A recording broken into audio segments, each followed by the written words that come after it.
about the crowd, you just touched, I'll come back to you about that, but for you, Paul, as well, Ryder Cup coming back to Scotland, the emotion and the passion that you feed off from the crowd, describe what that was like during that week at Gleneagles. Home advantage is very important, but it's a double-edged sword.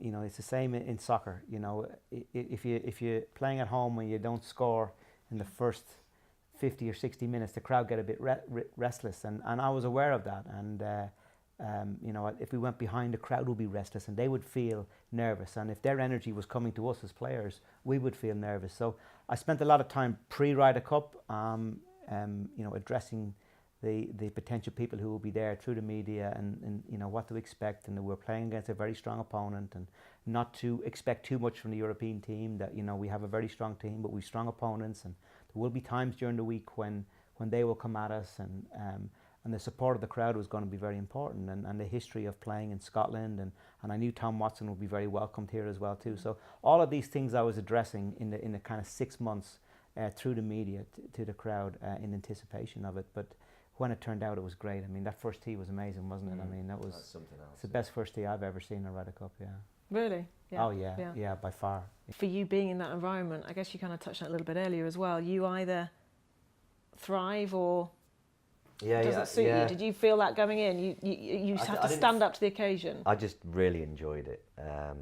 You know, like I say, I've always enjoyed at all levels that I've played in golf, playing in a team environment. So, you know, this was just the biggest and best environment that you can play in as a professional golfer, or as a golfer in general.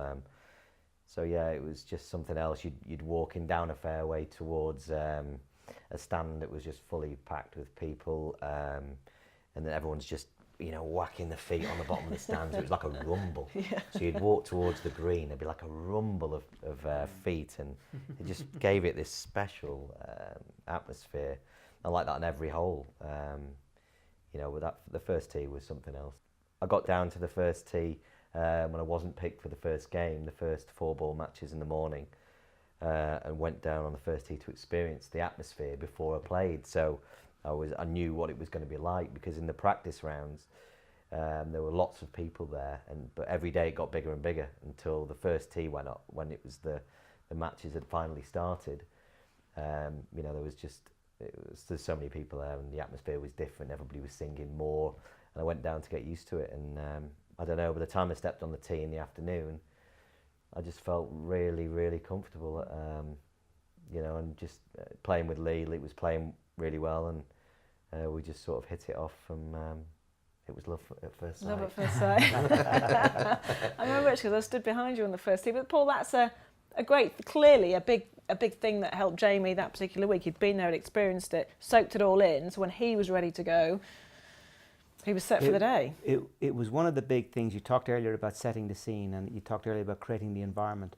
And one of the big things, the reason why I like that story is because one of the big things that I try to do as well too was take away this aura, particularly for the rookies, about the most nervous you've ever been, you're shaking in your boots, all that kind of thing. I never felt that as a player, and that's a mystique. For me, that's, you know, that's irrelevant. For me, you should be invigorated. You should be excited.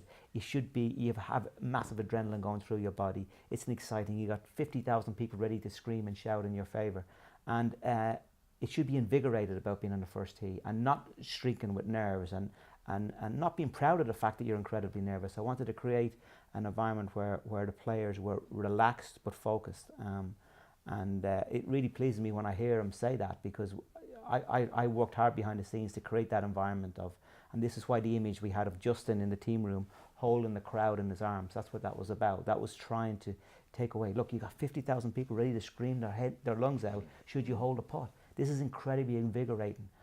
I felt very empowered as a player when I played Ryder Cup, particularly playing at home, to know that if I hold this putt from 6 feet, this crowd is going to go mad.